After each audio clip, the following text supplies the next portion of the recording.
Assalamualaikum warahmatullahi wabarakatuh. Selamat pagi semuanya. Pagi ini kita akan lanjutkan kuliah tentang komunikasi bisnis, dan kita sampai pada satu materi baru, yaitu tentang business negotiation. Artinya bagaimana kita melakukan kegiatan negosiasi, bagaimana taktik yang harus dijalankan di dalam suatu negosiasi, ya. Dan yang harus kita pahami bahwa pada hakikatnya yang namanya negosiasi itu adalah suatu proses komunikasi. Proses komunikasi antara bisa dua orang atau lebih, ya, yang semuanya tengah, katakanlah secara mudahnya adalah mereka berjuang untuk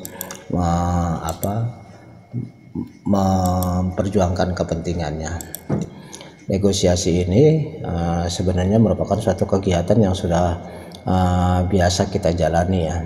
Bahkan dalam kegiatan kita sehari-hari, aktivitas sehari-hari, kita bertemu dengan siapapun, dengan orang lain, ketika kita memiliki suatu keinginan yang berbeda dengan dia, maka pastilah kita akan terlibat dalam suatu negosiasi. Misalnya kita pada hari ini Anda mau kuliah, terus kemudian ibu Anda kemudian mengajak untuk pergi ke satu tempat, maka akan terjadi negosiasi. Anda akan mengatakan bahwa sehari ini jam sekian kuliah. Nah, sementara ibu Anda mengatakan, ya tapi ini lebih penting, kuliah kan bisa ikut kuliah di yang berikutnya lagi karena ini lebih mendesak. Nah, artinya Anda dengan ibu Anda kemudian akan terjadi negosiasi. Nah, itu kegiatan negosiasi sederhana antara kita dengan orang tua kita di rumah. Begitu juga negosiasi Anda dengan teman Anda ketika Anda ingin menjalankan tugas pembuatan video klip, pembuatan vlog. Anda berempat akan melakukan negosiasi. Yang satu maunya ke satu tempat di A, yang satu maunya di B, yang satu lagi maunya di C dan di D. Berarti di sini sudah terlibat suatu negosiasi yang menyertakan 4 orang, yang masing-masing akan berdiskusi memecahkan suatu masalah. Jadi jelas bahwa negosiasi adalah a give and take decision making process involving two or more person with different preference. Jadi suatu negosiasi adalah suatu proses memberi dan menerima, ya, memberi dan menerima dalam hal pembuatan suatu keputusan, ya. Jadi dalam arti di sini dalam pembuatan suatu keputusan kita akan memberikan pandangan dan menerima pandangan orang lain, di mana kegiatan negosiasi ini bisa terdiri dari 2 atau lebih orang yang masing-masing memiliki preferensi atau keinginan atau pandangan berbeda. Seperti yang saya sebutkan tadi, ketika Anda ingin membuat vlog, ada 4 orang yang pasti juga 4 orang itu memiliki different preferences, ya. Terus kemudian selanjutnya, suatu negosiasi adalah suatu collection of behaviors that involve communication, marketing, psychological, assertiveness, and conflict resolution. Artinya apa? Kegiatan negosiasi adalah suatu kumpulan dari perilaku orang-orang yang melakukan negosiasi, di mana nanti di dalamnya ada keterlibatan masalah komunikasi, masalah kalau bisnis, masalah pemasaran, kemudian masalah kejiwaan juga pasti terlibat lah. Kadang-kadang dalam satu negosiasi kan orang juga mengikutsertakan emosinya, ya. Maka kemudian yang seperti kita pelajari pada minggu yang lalu, kita juga harus menggunakan assertiveness karena kita akan berhadapan dengan orang-orang yang mungkin memiliki perilaku agresif, memiliki perilaku yang defensif, memiliki perilaku yang manipulatif, sehingga pastinya akan terjadi konflik, ya. Akan terjadi konflik karena masing-masing memiliki preferensi dan masing-masing ingin bahwa preferensinya itu yang kemudian disepakati oleh yang lain. Artinya dia yang keinginannya dituruti, orang lain kemudian setuju dengan apa yang disampaikan. Maka disinilah bahwa negosiasi kita anggap sebagai suatu resolusi dari konflik. ya, jadi dia merupakan conflict resolution. Oke, jadi jelas ya bahwa pada intinya negosiasi itu adalah proses memberi dan menerima pendapat, melibatkan banyak orang, di mana juga di dalam kegiatan itu akan terjadi komunikasi, proses penyampaian dan penerimaan pesan. Juga ada kegiatan marketing di sini maksudnya adalah bagaimana kita berusaha supaya orang lain itu paham apa yang kita kemukakan, dan kemudian pada akhirnya orang itu bisa menyetujui apa yang kita harapkan gitu. Dimana dalam proses ini masalah kejiwaan sudah pasti terbawa, sehingga kita harus asertif ya, supaya konflik yang ada bisa terselesaikan. Oke, berikutnya jadi suatu negosiasi itu adalah to reach an agreement, mencapai suatu persetujuan ya, mencapai suatu persetujuan tertentu. Mengapa kita melakukan negosiasi? Kalau dalam konteksnya kita itu kuliah komunikasi bisnis atau dalam aktivitas bisnis, maka pastinya kita bernegosiasi adalah to buy or sell products ya, to buy or sell product, untuk membeli atau menjual produk-produk kalau dalam rangka bisnis. Tapi juga bisa secara umumnya ya, negosiasi itu adalah to solve a problem, bagaimana kita mengatasi suatu masalah. Tidak hanya masalah bisnis, bisa macam-macam, kita dengan orang tua, kita dengan teman, kita dengan dosen ya, kemudian kita dengan pihak lain siapapun dia. Jadi kita sepanjang kita memiliki keterkaitan, ada permasalahan antara kita dengan orang lain, maka kemudian kita bernegosiasi untuk bisa menyelesaikan masalah tersebut ya. Kemudian dikatakan bahwa negosiasi itu minimal ada diikuti oleh 2 orang ya. Kemudian predetermined goals, masing-masing orang itu sudah memiliki atau sudah menentukan tujuannya masing-masing sebelum, makanya disebut sebelumnya ada negosiasi, dia sebenarnya sudah punya tujuan tertentu yang nanti ketika terjadi negosiasi akan dia perjuangkan dan dia harapkan akan menjadi kesepakatan. Harapannya tentunya adalah bahwa apa yang menjadi preferensinya lah yang diterima gitu. Oleh karena itulah dalam suatu negosiasi pastinya ada expecting outcome, ada hasil yang diharapkan. Ya, apa yang diharapkan itu? Bisa kalau dalam bisnis ya mungkin terjadi deal, terjadi transaksi. Kalau dalam masalah yang non bisnis mungkin ada permasalahan yang bisa diselesaikan. Maka kemudian di dalam suatu negosiasi itu adalah resolution and consensus. Resolution artinya kita mencoba untuk mencari solusi-solusi gitu, mengkaji solusi-solusi yang mungkin, alternatif yang mungkin.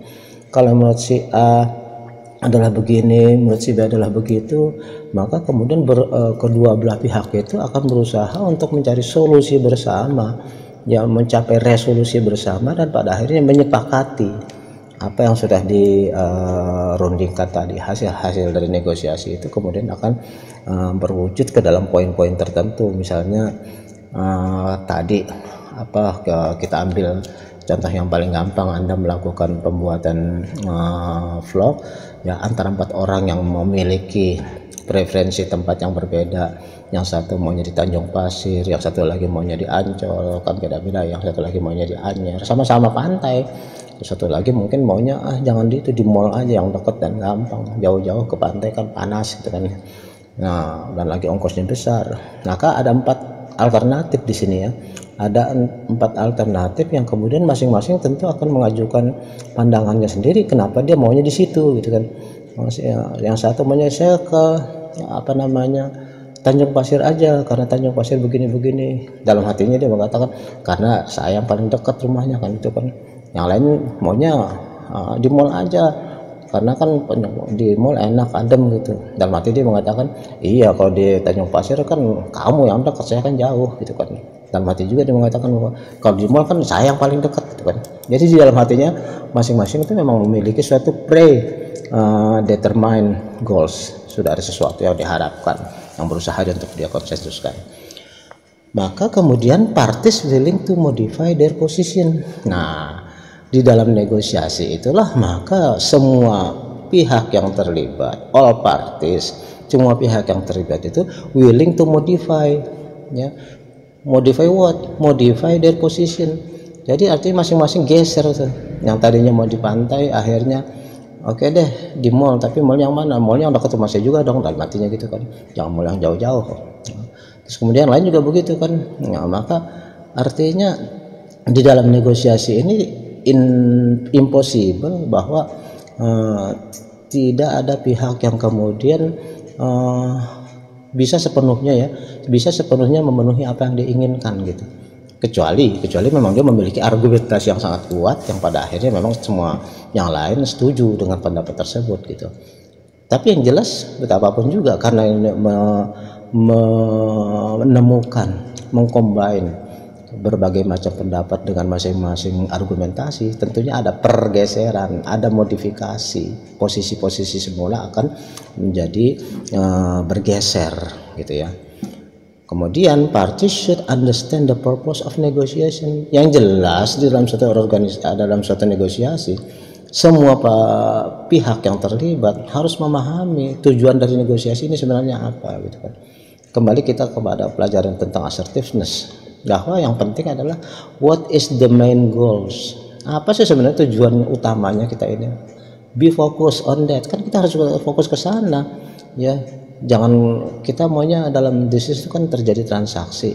Ya, karena kita terpancing emosi, maka kemudian bukannya transaksi yang terjadi malah adu mulut, malah kemudian adu otot, kemudian mungkin malah akhirnya jadi jambak-jambakan, kan nggak lucu. Tujuannya apa sebenarnya? Ya Anda jualan online, ya merayu-rayu bagaimana caranya mempersuade supaya orang itu mau beli, tapi kemudian yang namanya manusia kan ada yang baik, ada yang kurang ajar, itu biasa itu ya. Ada yang ngomongnya baik, ada juga yang ngomongnya terlalu agresif. Nah, kita sudah pelajari bahwa kalau agresif dilawan agresif, ujungnya ya bukannya transaksi, agresif dilawan agresif. Tetapi juga kalau kita kembali lagi bahwa aggressiveness itu sebenarnya juga memiliki suatu nilai positif, tergantung di mana menempatkannya. Nah, jadi kalau kita combine kuliah kita kali ini dalam negosiasi, assertiveness jelas perlu ya, sangat perlu yang namanya assertiveness dalam negosiasi. Ya, coba bayangkan kalau misalnya dalam 4 orang yang tadi milih tempat lokasi untuk video itu, kemudian masing-masing ngotot dengan kemauannya sendiri, tidak mau geser sama sekali. Ya, yang terjadi kan masing-masing pihak akan emosional dan pastinya the purpose of negotiation will be akan menjadi terlupakan. Ini sebenarnya kitanya mau apa sih? Kita mau cari lokasi apa mau berantem kan gitu kan ujungnya gitu ya. Oke. Jadi ada hal-hal yang harus diperhatikan ketika kita mau melakukan suatu negosiasi. Tolong Anda perhatikan bahwa kita ini konteksnya selalu ini ya, bisnis sesuai dengan kuliah kita, komunikasi bisnis. Jadi kalau kita bernegosiasi ini, kita tidak bernegosiasi politik, tidak bernegosiasi pacaran, tidak bernegosiasi yang lain, tapi we are going to talk about the business communication ya, in case business negotiation ya, negosiasi bisnis gitu. Jadi kita harus melakukan persiapan sebelum melakukan negosiasi bisnis. Ya, saya kan berharap suatu saat Anda akan menjadi pengusaha besar dong setelah Anda kuliah ya. Anda harus bisa mempersuade bagaimana, membujuk bagaimana calon-calon investor, calon-calon buyer kan itu ya, calon-calon mitra ya, calon importir Anda kalau Anda bergerak di bidang ekspor impor.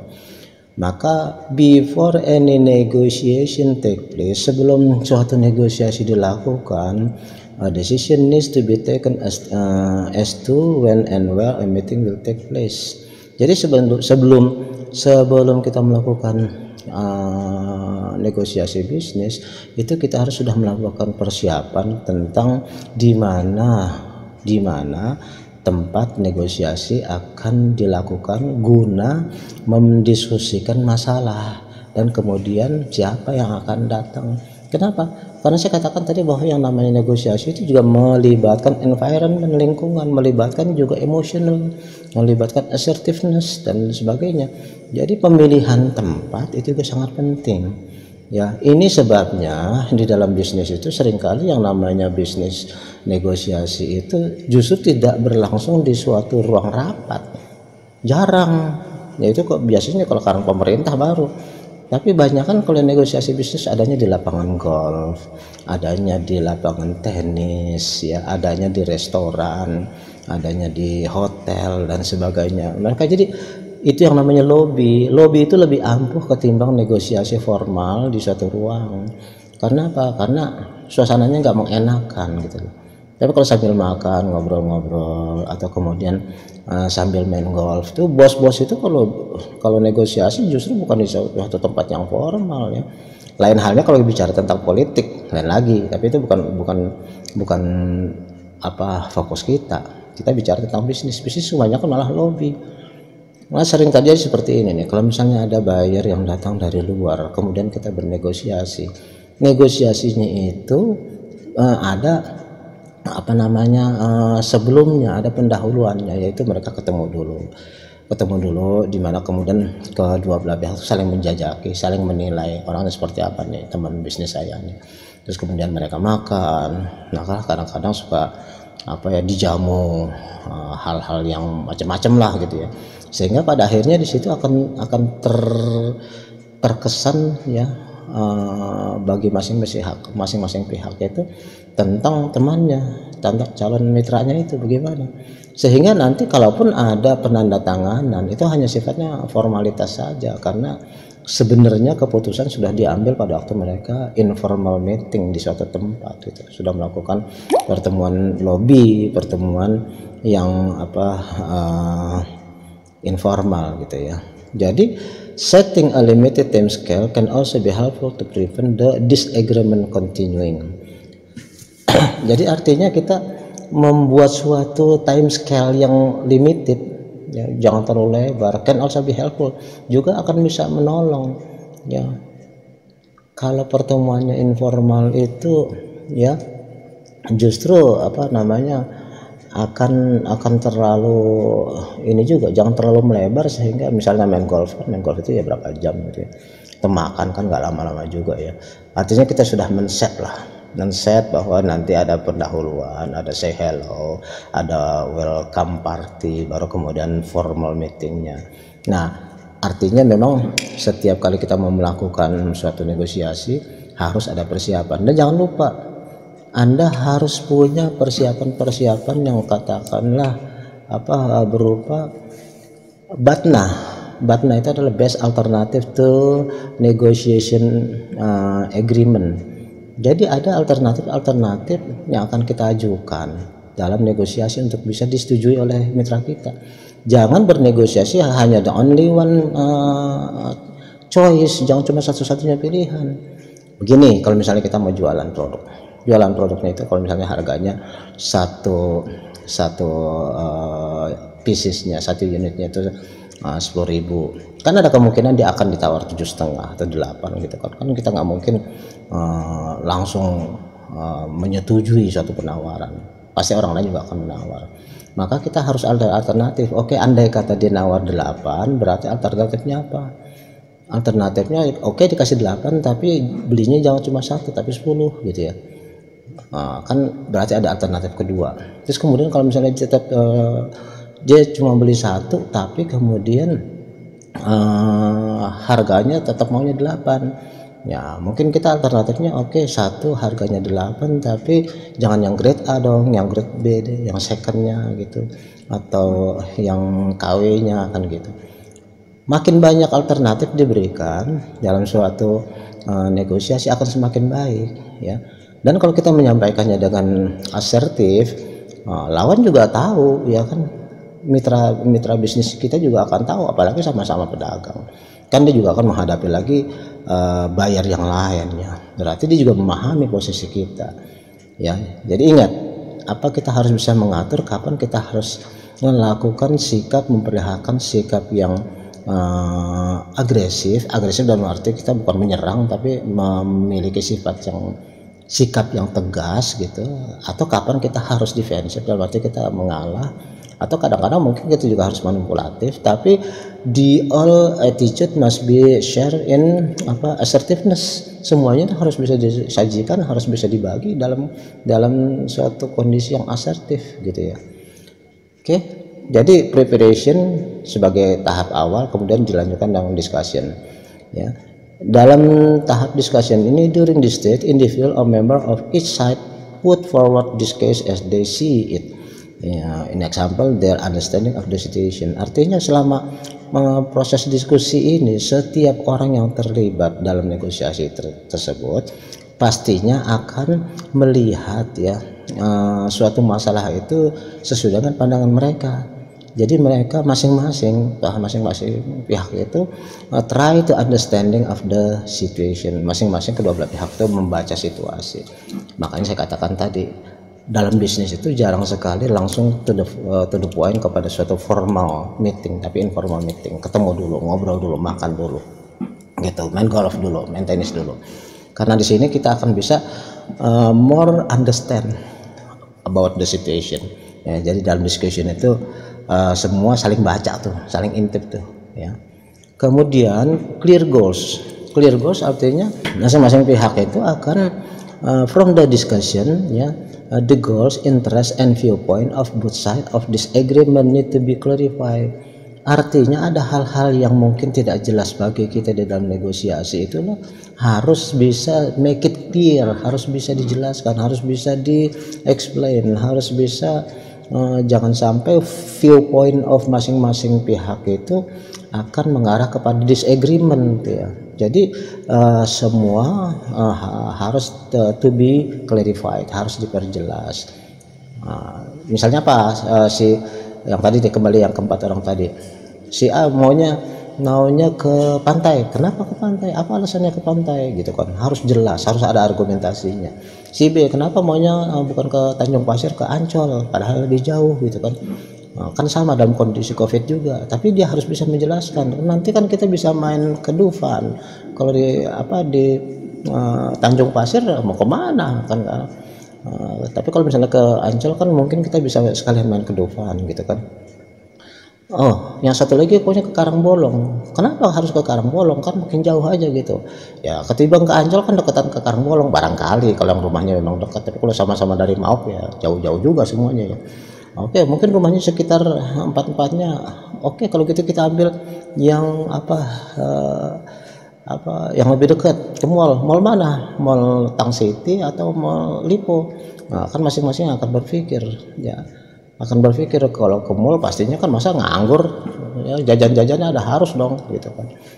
Berarti juga harus diperhitungkan macam-macam. Jadi masing-masing pihak itu masing-masing keinginan, masing-masing sudut pandang itu harus bisa to be clarified. Oke. It is helpful to list the factor in order of priority. Jadi artinya akan sangat menolong. Ini kalau dalam bisnis ya, kalau ngobrol aja nggak usah. Artinya to list the factor. Artinya apa? Oh, si A maunya begini tulis, si B maunya begitu tulis, si C maunya begitu, si D begitu. Kalau kemudian kita sama-sama rundingkan. Di list itu artinya kita identifikasi masing-masing plus minusnya. Kalau kesini plusnya apa, minusnya apa, kalau kesini plusnya apa, minusnya apa, dan seterusnya. Berarti juga di dalam negosiasi bisnis kayak gitu. Itulah saya katakan tadi sebagai BATNA, BATNA, Best Alternative to Negotiated Agreement. Ya, jadi ada alternatif yang harus dipertimbangkan sebagai pilihan-pilihan. Oke. Berikutnya, yang paling penting adalah dalam suatu negosiasi adalah win-win. Win-win itu adalah artinya menang sama menang. Ini agak-agak menabrak logika, yang namanya logika menang dan kalah kan gitu ya, pasangannya ya, menang dan kalah, kalah dan menang gitu. Masa ini bisa win-win? Ya bisa. Kenapa? Kalau ada alternatif, ada batnanya. Oke, saya bisa memberikan Anda harga 8, Tapi itu kan keinginan Anda ya, keinginan Anda. Saya penuhi, harganya 8, saya turunin dari 10 jadi 8. Tapi kan Anda juga harus menerima keinginan saya. Artinya apa? Anda belinya jangan 1 tapi 3 gitu loh. Nah berarti kan ada masing-masing pihak itu yang saling memperjuangkan maunya. Jangan sampai satu pihak maunya 8 tapi cuma 1. Nah berarti kan yang satu pihak hanya menjadi pihak yang loss, yang satu lagi adalah win. Tapi seandainya win-win berarti oke, disetujui, harganya 8 tapi belinya 3. Yang satu sudah merendahkan harga, yang satu menaikkan permintaan. Nah di sini yang maksudnya win-win. Makanya saya katakan tadi, yang namanya BATNA, Best Alternative to Negotiation Agreement, ya itu harus ada ya. Semakin banyak BATNA-nya kita akan semakin fleksibel ya, dalam bisnis seperti itu ya. Jadi jangan pokoknya pejah gesang derek gitu loh, pokoknya mati hidup harus begitu ya, kagak bisa, nggak bisa begitu dalam negosiasi ya. Dalam politik sekalipun juga kan harus begitu. Kenapa Prabowo mau ikut Jokowi? Pasti ada hitungannya. Kenapa Jokowi mau gandeng Prabowo padahal dalam pemilu adalah rivalnya? Masing-masing itu punya BATNA, masing-masing itu punya alternatif. Kemudian mereka berdiskusi, akhirnya oke lah kalau begitu kan gitu ya. Akhirnya masing-masing pun menerima apa yang menjadi pertimbangannya, win-win terjadi. Nah, Prabowo masuk ke pemerintahan ya, itu kan mungkin dengan dia jadi pemerintah, bagian dari pemerintah, berarti kan dia punya kedudukan, berarti kan dia bisa bertemu dengan publik sana kemari, sehingga itu bisa dijadikan modal awal untuk bisa dia nanti maju lagi ke Pilpres 2024. Tapi kalau misalnya dia di luar aja teriak-teriak, capek iya, tenggorokan kering ya, belum tentu juga menang kan gitu kan. Yang penting kan sekarang selamatkan dulu kondisi yang ada gitu loh. Jadi di dalam negosiasi apapun modelnya, mau itu bisnis maupun politik maupun apa, tetap harus ada best alternative to negotiation agreement ya, terutama untuk mereka yang mau bisnis ya. Harus bisa mencapai win-win outcome where both sides feel they have gained something positive through the process of negotiation. Artinya apa? Dimana kedua belah pihak, both side itu merasa bahwa mereka mencapai sesuatu yang positif melalui proses negosiasi. Oke, saya ngalah, kata si penjual, saya ngalah, harganya saya turunin, tapi kan saya juga harus mencapai something new ya. Jadi both side have to feel their point of view has been taken into consideration. Artinya kedua belah pihak itu harus merasa bahwa pandangan mereka diterima oleh pihak lain. Jadi jangan sampai dia merasa bahwa kok saya harus nurutin maunya kamu semua gitu loh. Artinya dalam suatu negosiasi memang kita harus bisa take, menerima, tapi juga harus give, memberi.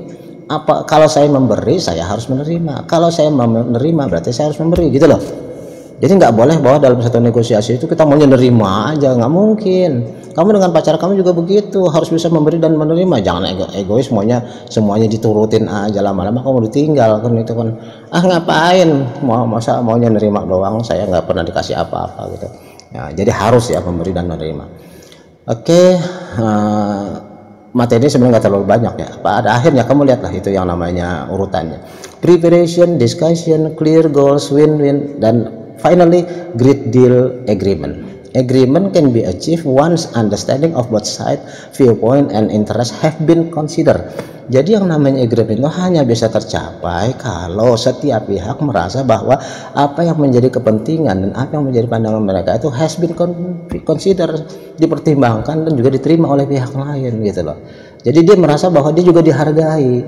Oke. Nah, bagaimana caranya? Nah, disinilah saya katakan bahwa yang namanya seni negosiasi, Anda harus bisa memainkan yang namanya aggressive attitude, harus bisa menempatkan di mana harus defensive attitude, di mana harus bisa juga Anda bersikap manipulative attitude, tetapi semuanya itu harus bisa dengan cara yang kita sebut sebagai assertiveness.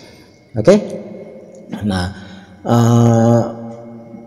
after agreement tercapai berarti kan ada action items, poin-poin yang harus dijalankan. Setuju ngapain, masa kagak ngapa-ngapain.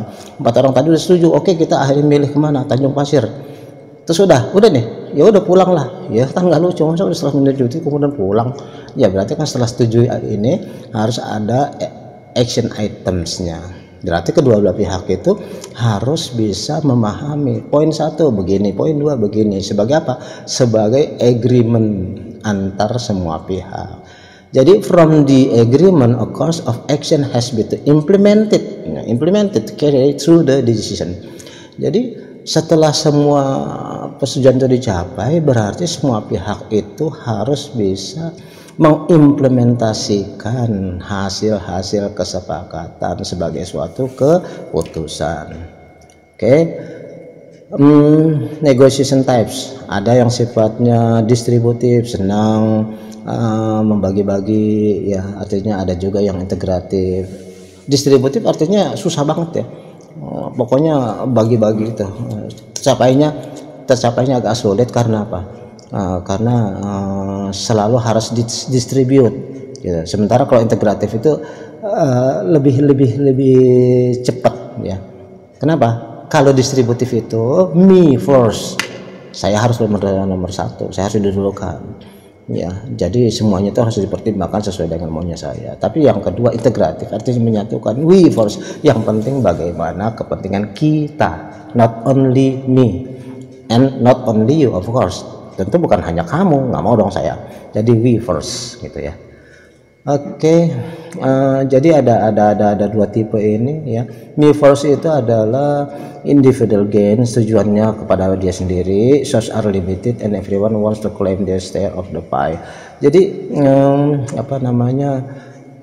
ada keterbatasan dalam sumber ya, kemudian juga setiap orang tuh maunya mendapat bagian dari kue itu yang lebih besar ya.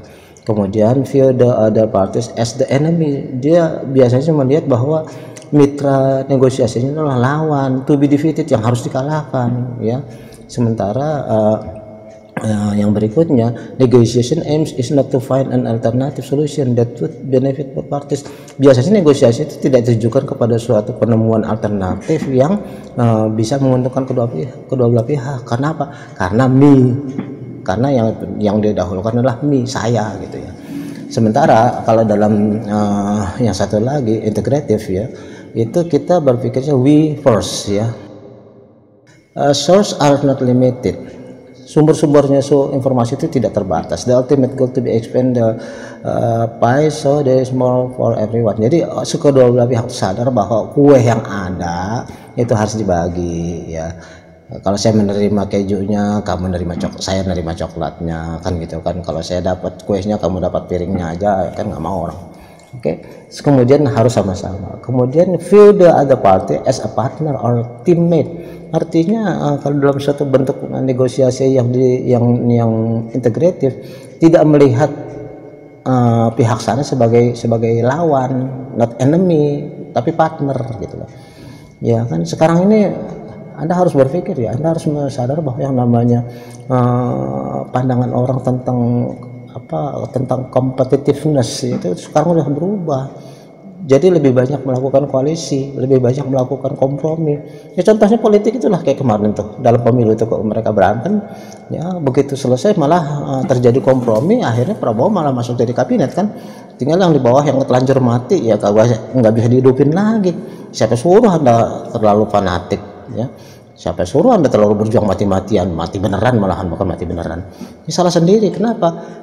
Karena di dalam bisnis maupun apalagi dalam politik itu semua adalah partner, bukan lagi sebagai the enemy. Kita aja yang lebay. Wah, semuanya dibilang lawan apaan, orang sama-sama orang Indonesia kok. Ya kan begitu. Jadi harus sadarlah kita ini. Ya. Kemudian yang terakhir, negotiation is seen as an opportunity to be creative and think outside of the box in order to make the pie bigger. Jadi artinya negosiasi itu harus dianggap sebagai suatu kesempatan, sebagai suatu peluang untuk kreatif, untuk bisa menjadi lebih kreatif dan think outside of the box. Jadi kita tuh mikirnya itu jangan yang itu aja. Berani nggak Anda berpikir out of the box, keluar dari zona nyaman, keluar dari kebiasaan, keluar dari mainstream, bikinlah terobosan-terobosan. Zaman sekarang ini memang semuanya harus begitu, harus out of the box, jangan berpikirnya sesuai dengan kotak itu aja kayak katak dalam tempurung. Itulah sebabnya saya dulu mengatakan bahwa Anda itu harus banyak memperbanyak pergaulan dengan siapapun supaya Anda tuh nggak memikir bahwa I am the best apaan zaman sekarang. Saya sendiri, Anda tahu sendiri bahwa dalam usia saya yang udah 60 ini saya selalu berusaha untuk sekreatif mungkin, ya. Selalu berusaha untuk mencari apa hal yang baru yang bisa saya lakukan. Dalam arti apa? Dalam arti supaya jati diri saya ketahuan dong. Dalam arti bahwa apa? Ketika saya melakukan bargaining dengan seseorang, jadi orang tuh tahu, oh di pasarnya orangnya begini begitu kan. Jadi kita harus to introduce ourselves to the world. Kita harus introduce dunia, pandangan kita dan who I am, siapa kita kepada dunia. Jangan maksa dunia itu mengenal kita, nggak bisa kayak gitu. Ya, saya sering mengatakan bahwa kepada anak saya sendiri saya bilang, kalau dia ngeluh tentang kenapa sih orang ngomong begini, ya kamu gimana merubah orang? Kamu rubah diri kamu sendiri, kamu perkenalkan diri kamu sendiri sehingga orang nanti juga berubah. Kamu sampai nangis darah pun orang gak akan berubah. Orang menganggap kamu jelek, kamu menganggap kamu apa, ya itu hak mereka, kamu bisa apa gitu kan. Jadi kembali lagi bahwa negotiation is seen as an opportunity. Jadi dalam negosiasi ini adalah kesempatan untuk bisa kreatif dan keluar dari cara berpikir yang terlalu terkotak. Dalam hal apa? To make the pie bigger. Bagaimana membuat kue yang diperebutkan itu jadi makin gede. Itulah yang penting dalam negosiasi. Jadi jangan berebutan sepotong ini sepotong itu, atau malah berusaha bagian saya lebih gede, kamu lebih kecil. Nggak boleh begitu. Jadi we have to join, we have to discuss how to make the pie become bigger. Kalau pie-nya jadi makin gede, kuenya makin gede kan nanti bagiannya juga masing-masing gede juga. Kuenya udah cuman kue sekecil diperebutin lagi, berantem lagi ya. Oke. Memang kita zaman sekarang memang harus berpikir. We have to change mindset. Change, apalagi Anda yang mau jadi pebisnis. Kenapa? If we don't to change our mind, kalau nggak kita berubah, kita akan mati. Pasti itu, ya. Memang kita dalam negosiasi itu yang penting adalah kita harus bisa pertama kita memiliki persiapan yang cukup, ya. Persiapan yang paling penting adalah bagaimana kita bisa mempersiapkan mental kita. Karena apa? Karena dalam negosiasi itu pasti aja kita akan berhadapan dengan orang yang memiliki sudut pandang yang berbeda, ya. Yang kedua bahwa kita harus bisa memainkan clue-clue dari negosiasi itu dengan baik, bagaimana harus agresif, bagaimana harus defensif dan sebagainya. Dan yang paling penting juga bahwa jangan sampai kita datang ke suatu meja negosiasi tanpa memiliki persiapan, ya. Ingat ya, best alternative to negotiate agreement itu harus kita pahami dan harus kita miliki. Kalau enggak nanti kita akan gagal, ya. Kembali lagi kepada yang kita katakan bahwa yang namanya negosiasi itu adalah how to find the goals, ya. How to reach the goal. Jadi bukan kita malah berdebat kusir memikirkan atau terpakus kepada sesuatu hal yang nggak penting gitu. Oke, jadi intinya negosiasi kita berharap akan ada suatu win-win solution. Kita berharap dengan negosiasi itu building long term relationship. Yang intinya adalah trust, ya. Jadi membangun suatu hubungan jangka panjang. Nah, ingat loh, bisnis itu adalah yang penting adalah how to build the long term relationship, not only one, not only twice, ya. Jangan cuma sekali atau dua kali, enggak, tapi long term relationship. Makanya kita harus belajar komunikasi bisnis, makanya kita harus belajar how to dialogue with assertiveness, bagaimana kita melakukan negosiasi. Oke, baik, saya akhiri. Assalamualaikum warahmatullahi wabarakatuh.